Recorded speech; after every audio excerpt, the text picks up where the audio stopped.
October 27th, 1944. Hill 617. Vosges Mountains, eastern France. The rain had not stopped for 3 days. In the dense pine forests of the Vosges, visibility dropped to less than 10 feet. The temperature hovered just above freezing, turning the mountain paths into rivers of mud. Somewhere in this hellscape, 275 men of the 1st Battalion, 141st Infantry Regiment, the Alamo Regiment from Texas, huddled in shallow foxholes surrounded by German forces running out of ammunition, food and hope.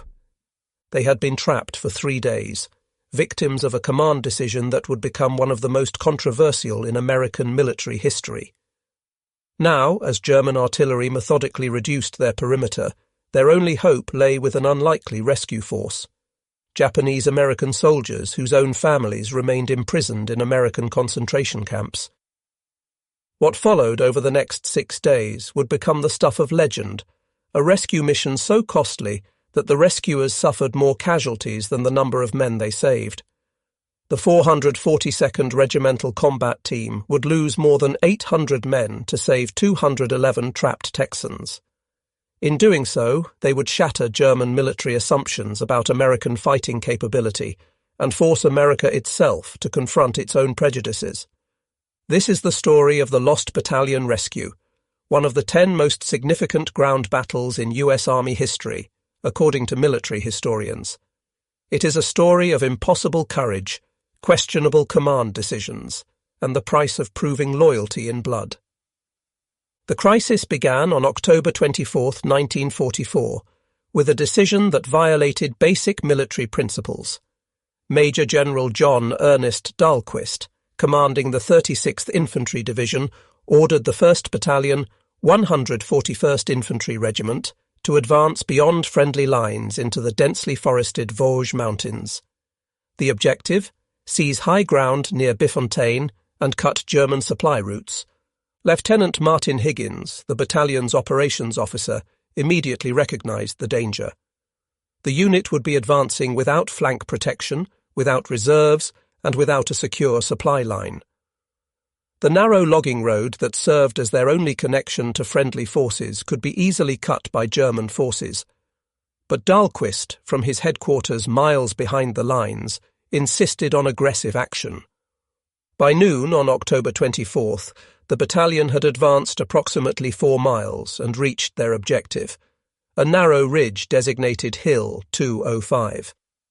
They established defensive positions among the pine trees and waited for the rest of the regiment to link up with them. That link-up never came. The German 19th Army, under General Friedrich Wieser, had been waiting for exactly this opportunity. Wehrmacht forces had deliberately withdrawn from certain positions, allowing the Americans to advance into what military strategists call a planned encirclement. Once the battalion was in position, German forces struck from 3 directions simultaneously. Elements of the German 201st Mountain Battalion seized the high ground overlooking the American position.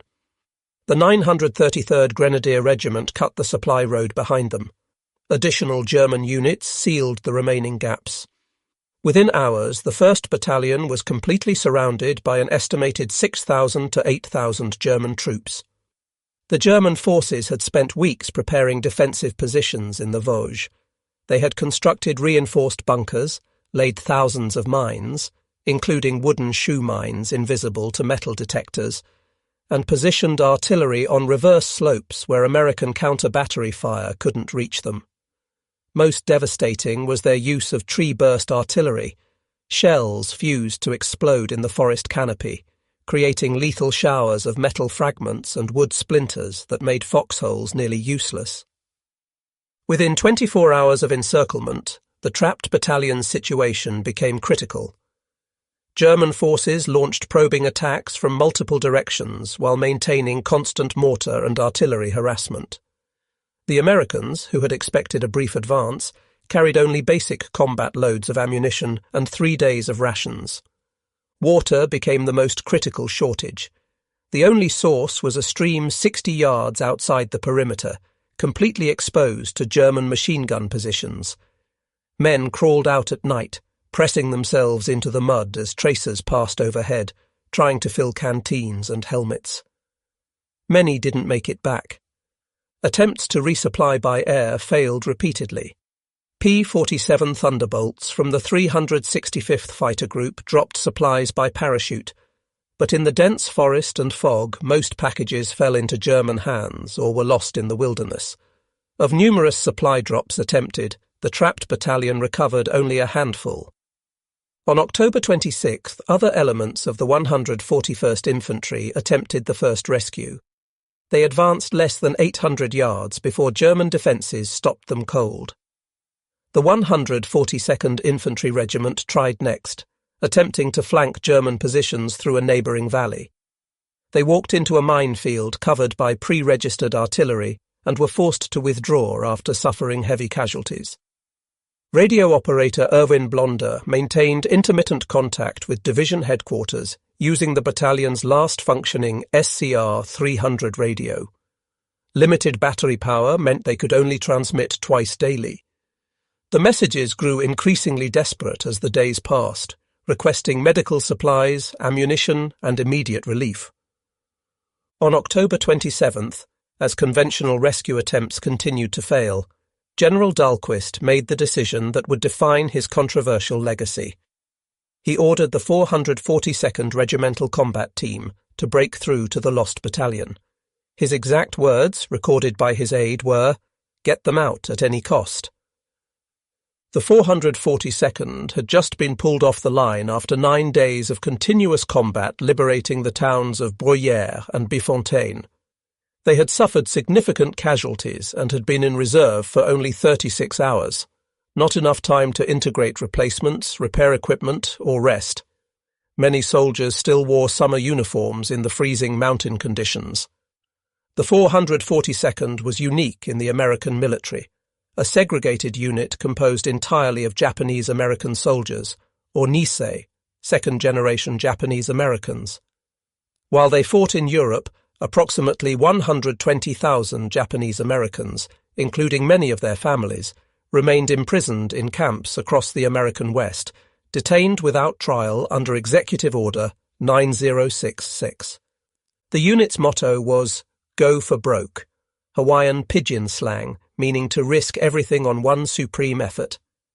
They had already distinguished themselves in Italy, earning more decorations in 6 months than most units earned in years. Lieutenant Colonel Virgil Miller, commanding the 100th Infantry Battalion, attached to the 442nd, protested the order directly to Dahlquist. His men desperately needed rest and winter equipment. Dahlquist's response was blunt. American soldiers were dying, and the 442nd would rescue them.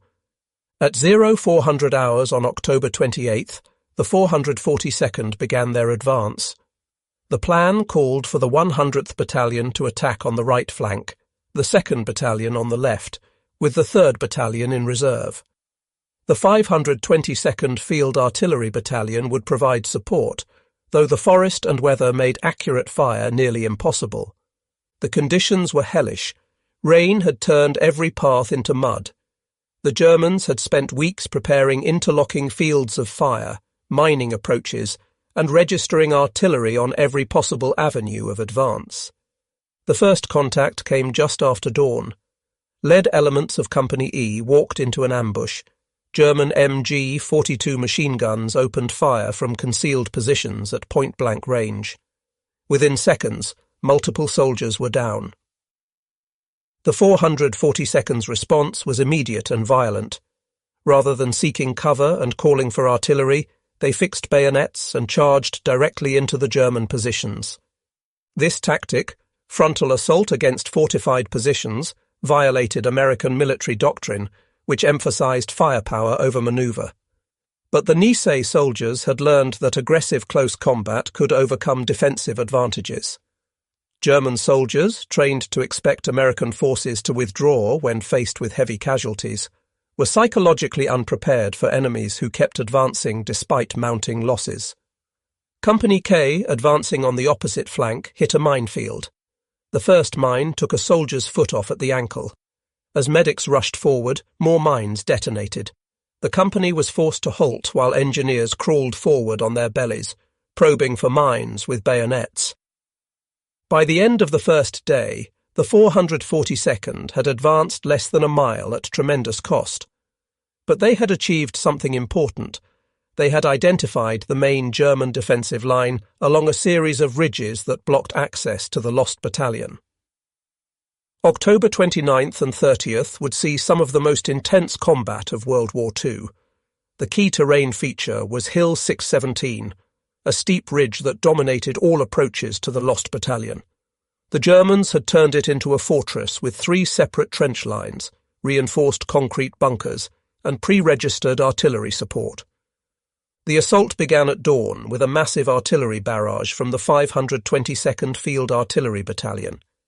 Over 4,000 rounds fell on German positions in 3 hours, but the bunkers, built into the reverse slope, survived largely intact. When the 442nd Infantry advanced, they met withering fire. What happened next has become legendary in military history. Individual soldiers, seeing their attacks stalling, performed acts of extraordinary heroism. Private Barney Hajiro, a recent replacement from Hawaii, stood up in full view of German positions and walked forward through machine gun fire. He single-handedly destroyed 2 machine gun nests and killed 2 snipers, even after being wounded in the shoulder. His actions inspired his entire company to rise and charge. On another part of the battlefield, Private George Joe Sakato led a charge that turned impending defeat into victory. When his platoon was pinned down and in danger of being overrun, Sakato single-handedly charged a German position defended by 12 soldiers. He killed 12 enemy soldiers, wounded 2, and captured 4, allowing his unit to advance. These individual acts of courage enabled the 442nd to break through German lines. But the cost was staggering. Company K, which had started with 186 men, was reduced to 17 riflemen still able to fight. Company I fared even worse, with only 8 of 185 men remaining unhurt. Technical Sergeant Takeo Senzaki was among the first to reach the Lost Battalion at approximately 1600 hours on October 30th. His first recorded words to the trapped Texans were, "Need any cigarettes?" The link-up had been achieved, but the battle was far from over. Reaching the Lost Battalion was only half the mission. They still had to be evacuated through 2 miles of enemy-held territory. The Germans immediately launched counterattacks to close the gap, resulting in fierce fighting throughout the night of October 30th. The evacuation began with the wounded. Nisei soldiers carried stretchers through mine-infested forests, while German snipers and artillery continued to take their toll. Each trip took hours, with bearers having to stop frequently to rest or take cover from enemy fire. The walking wounded and able-bodied soldiers of the Lost Battalion were evacuated over the next 2 days. Throughout this period, the 442nd had to hold open the corridor against repeated German attempts to cut it. The fighting was often hand-to-hand, with soldiers using knives, entrenching tools and rifle butts when ammunition ran low. By November 1st, all 211 surviving members of the Lost Battalion had been evacuated. The 1st Battalion, 141st Infantry, had lost 64 men during their encirclement, but the 442nd had paid a far higher price, more than 800 casualties in 6 days of fighting. On November 12, 1944, General Dahlquist ordered the 442nd to assemble for a recognition ceremony. He expected to see the full regiment, approximately 3,000 men. Instead, fewer than 900 soldiers stood in formation. According to multiple witness accounts, Dahlquist asked Lieutenant Colonel Virgil Miller where the rest of the regiment was. Miller's response became legendary among veterans. "General, this is the regiment. The rest are either dead or in the hospital." The devastating casualties raised immediate questions about Dahlquist's leadership. Why had he sent the 1st Battalion into such an exposed position? Why had he chosen the understrength 442nd for the rescue when other, larger units were available? Many veterans and historians have concluded that Dahlquist viewed the Japanese-American soldiers as more expendable than white units. The controversy deepened when, despite the regiment's devastating casualties, Dahlquist ordered them to continue offensive operations for 9 more days before finally allowing them to rest. Years later, when Dahlquist approached Lieutenant Colonel Gordon Singles at Fort Bragg, saying, "Let bygones be bygones," Singles reportedly refused to shake his hand in front of assembled officers. The heroism displayed during the Lost Battalion rescue should have resulted in numerous medals of honor. Initially, however, not a single soldier received America's highest decoration for this action. Distinguished Service Crosses were awarded to soldiers whose actions clearly met Medal of Honor criteria, a pattern of discrimination that affected Asian American soldiers throughout the war. It would take more than 50 years for justice to be done. In the 1990s, Congress ordered a review of Distinguished Service Cross awards to Asian American World War II veterans. The review board found systematic discrimination in medal awards. On June 21, 2000, President Bill Clinton presented the Medal of Honor to 22 Asian American veterans of World War II, including Barney Hajiro and George Sakato, posthumously, for their actions during the Lost Battalion rescue. In his remarks, Clinton acknowledged the injustice. Rarely has a nation been so well served by a people it has so ill-treated. The statistics of the Lost Battalion rescue tell a stark story. Men rescued: 211 surviving members of the 1st Battalion, 141st Infantry.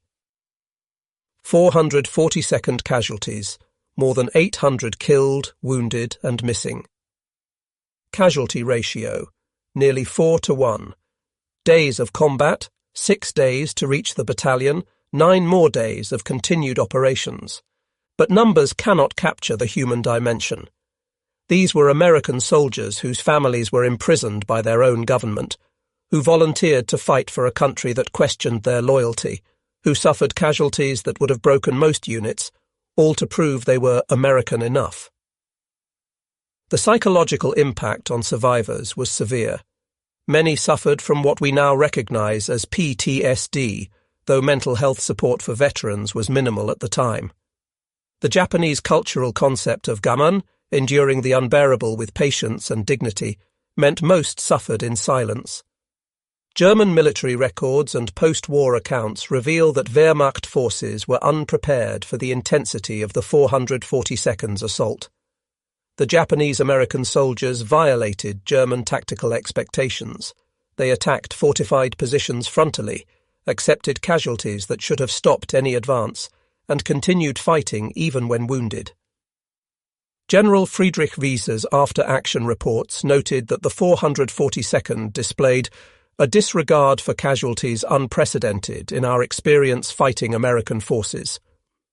German soldiers reported that wounded Nisei soldiers continued fighting, that units maintained cohesion despite losses exceeding 75%, and that the intensity of close combat exceeded anything they had experienced.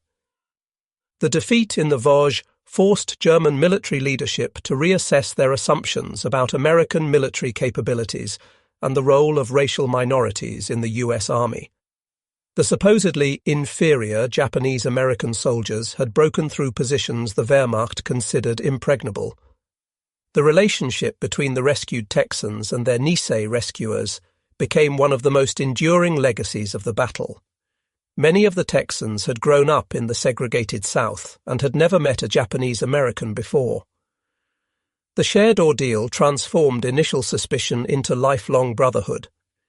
In 1962, Texas Governor John Connally proclaimed all members of the 442nd to be honorary Texans in recognition of their sacrifice. Veterans of both units maintained contact for decades, attending each other's reunions, weddings, and funerals. When anti-Japanese sentiment flared during economic downturns in later decades, Lost Battalion veterans were among the first to speak out in defense of Japanese Americans. They understood, perhaps better than anyone, the price the Nisei had paid to prove their loyalty. The Lost Battalion rescue had implications far beyond its military importance. The extraordinary sacrifice of the 442nd made it impossible to justify continued discrimination against Japanese Americans. How could America maintain that these were disloyal citizens when they had suffered such casualties rescuing white soldiers? The 442nd became the most decorated unit for its size and length of service in U.S. military history, earning 21 Medals of Honor, most awarded decades later. 29 Distinguished Service Crosses, 588 Silver Stars, 5,200 Bronze Stars, over 4,000 Purple Hearts, 8 Presidential Unit citations. Their service helped pave the way for redress for Japanese-American internment. In 1988, President Ronald Reagan signed the Civil Liberties Act, formally apologizing for internment and providing compensation to survivors. Many 442nd veterans were instrumental in achieving this recognition. Military historians continue to debate whether the Lost Battalion rescue was necessary and whether the use of the 442nd constituted discrimination. The evidence suggests complex motivations and systemic prejudice. General Dahlquist consistently assigned the 442nd to the most dangerous missions. He ignored requests for rest and reinforcement. Most tellingly, he had other units available, larger, fresher units, that could have attempted the rescue. The tactical decision to send the understrength 442nd rather than fresh units from the 36th Division remains controversial. Some historians argue the 442nd was chosen because they were the best unit available. Others contend they were selected because Japanese-American casualties would be more politically acceptable than losses in white units. What is undeniable is that the 442nd could not refuse the mission without seeming to confirm suspicions about their loyalty. They were trapped by prejudice as surely as the Lost Battalion was trapped by Germans. The Lost Battalion rescue offers profound lessons about citizenship, loyalty, and the cost of prejudice. It demonstrates that questioning citizens' loyalty based on ancestry weakens military effectiveness and violates American principles. It shows how marginalized groups often must pay the highest price to prove their belonging. Most importantly, it proves that American identity is not determined by ancestry, but by sacrifice and service. The Nisei soldiers defined patriotism not as blind allegiance, but as fighting for American ideals, even when America fell short of those ideals. The rescue also demonstrated the strength that diversity brings to military forces. The 442nd's cohesion, born from shared marginalization, made them more effective than conventional units. Their determination to prove themselves drove them to extraordinary achievement.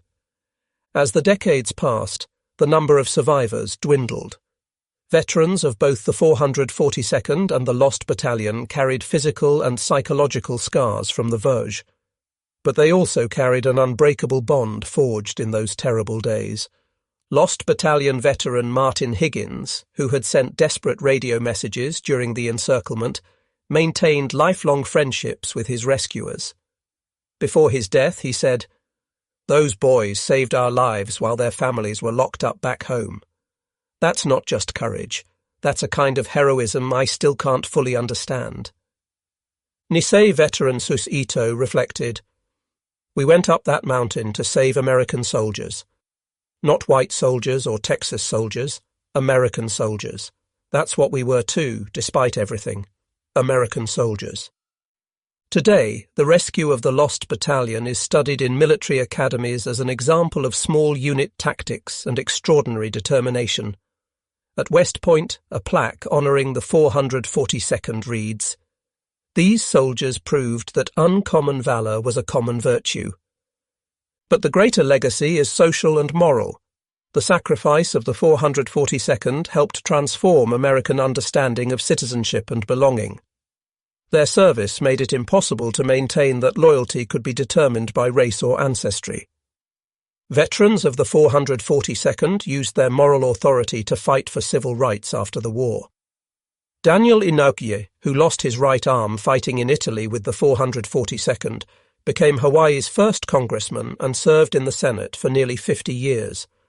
Spark Matsunaga, another 442nd veteran, joined him in the Senate. Together, they were instrumental in achieving redress for internment. The Lost Battalion rescue ultimately reveals the terrible cost of prejudice, not just to its victims, but to the nation that harbours it. The 442nd's excessive casualties were partly due to their need to prove loyalty through extraordinary sacrifice. America lost many of its best citizens because prejudice demanded they pay a higher price than others. The battle also exposed flaws in military leadership when influenced by racial bias. Dahlquist's apparent willingness to expend Japanese-American lives more freely than white lives resulted in unnecessary casualties and remains a stain on his military record. Yet from this injustice emerged something remarkable, proof that American ideals are stronger than American prejudices. The Nisei soldiers fought not for a perfect America, but for the America that could be, should be, and sometimes manages to become. October 30th, 1944, 1600 hours. Technical Sergeant Takeo Senzaki of the 442nd Regimental Combat Team emerges from the forest and makes contact with the Lost Battalion. After 6 days of the bloodiest fighting in the European theatre, after more than 800 casualties, the link-up is achieved. The exhausted Texans can barely believe their rescuers are Japanese-American. Some had never met an Asian American before. Yet here they are, having paid an almost unimaginable price to save fellow Americans. This moment, when prejudice met sacrifice, when assumption met reality, when Americans saved Americans regardless of race, encapsulates both the tragedy and triumph of the Lost Battalion rescue. It represents America at its worst, sending citizens to die to prove loyalty while imprisoning their families. But it also represents America at its best, when courage transcends prejudice and shared sacrifice creates unbreakable bonds. In 2000, the Go for Broke Monument was dedicated in Los Angeles, honouring all Japanese-American soldiers of World War II. The monument lists over 16,000 names of those who served, including more than 700 who died in service. At the dedication, Secretary of Veterans Affairs Herschel Gober said, "These soldiers fought 2 wars, one against fascism abroad, one against prejudice at home. They won both, though at a cost that should humble us all." The monument bears the 442nd's motto, "Go for broke." But perhaps the most fitting tribute comes from the Lost Battalion veterans themselves, who insisted their rescuers' names be included on their own memorials. As one Texas veteran put it, "They're our brothers. They earned that with blood." The rescue of the Lost Battalion transcends military history to become a defining moment in American identity. It proved that heroism has no colour, that loyalty cannot be predicted by ancestry, and that the most profound patriotism often comes from those who have the most reason to question their country. The German officers who dismissed the Nisei as inferior fighters learned that courage transcends race. The American generals who saw them as expendable learned that every citizen's life has equal value. The Texas soldiers who had never met a Japanese American learned that brotherhood is forged in sacrifice, not blood. Most importantly, America learned that its greatest defenders might come from its most marginalized communities, that strength lies in diversity, and that the true test of citizenship is not whether you fight for a perfect country, but whether you fight to make your country more perfect. Military historians continue to study the Lost Battalion rescue as one of the most extraordinary episodes in American military history. The tactical achievement, breaking through prepared German positions despite overwhelming disadvantage, remains impressive. But the moral significance overshadows the military accomplishment. The rescue demonstrated that American ideals, equality, justice, liberty, could triumph over American prejudices. It proved that what makes America exceptional is not perfection, but the capacity for redemption through sacrifice. From a purely military perspective, The operation was costly. More than 800 casualties to save 211 men violates every principle of military economy. But history judges by different metrics than military manuals. Some victories are worth any price. Some stands must be taken regardless of cost. Some principles must be defended even unto death. The 442nd understood this. They went up that mountain not just to save the Lost Battalion, but to save America's claim to moral leadership. They fought not just against German forces, but against the prejudice that questioned their place in America. They bled not just for military victory, but for the principle that all Americans are created equal. The story of the Lost Battalion rescue is ultimately about the complexity of American identity and the redemptive power of sacrifice. It reminds us that citizenship is earned not through birthright, but through service, that prejudice weakens the nation it claims to protect, and that America's strength lies not in uniformity, but in the determination of diverse peoples to forge a common destiny. The 442nd Regimental Combat Team went for broke in the Vosges Mountains. They gave everything, held nothing back. In doing so, they didn't just save 211 trapped soldiers, they helped save America's soul, proving that even in its darkest moments of prejudice and fear, the nation could produce citizens of such extraordinary courage that enemy and ally alike would stand in awe. The forest has reclaimed Hill 617. The foxholes have filled with fallen leaves, the bunkers have crumbled, but the memory endures, of young men who climbed an impossible mountain, who bled for those who scorned them, who died for a country that had not yet learned to love them back. They were the 442nd Regimental Combat Team. They were Japanese Americans. They were patriots. They were heroes. And they were, above all else, Americans. Their sacrifice echoes across the decades, reminding each generation that freedom is not free, that citizenship demands service, and that the highest form of patriotism is fighting to make your country worthy of its ideals. In the dark forests of the Vosges, a group of marginalized Americans proved that loyalty cannot be questioned when it is written in blood, that courage knows no color, and that the true strength of America lies in the willingness of all its people, regardless of origin, to stand together in democracy's defense. The Lost Battalion was saved, but more importantly, an ideal was preserved, that in America, citizenship is not about where you come from, but what you're willing to sacrifice for the principles of human dignity and equality. The 442nd proved this truth in the most emphatic way possible. They earned their place in America not through words but through deeds, not through birthright but through sacrifice, not through acceptance but through undeniable courage. This is their legacy, that from the darkest prejudice can emerge the brightest heroism, that those deemed least loyal may prove most faithful, and that America's greatest strength lies not in the uniformity of its people, but in their shared commitment to defend ideals larger than any individual, any group, any prejudice. The rescue of the Lost Battalion remains one of the most extraordinary episodes in American military history, not just for what was accomplished, but for who accomplished it and what it meant. In those 6 days in October 1944, the 442nd Regimental Combat Team didn't just save a battalion. They helped save the idea of America itself.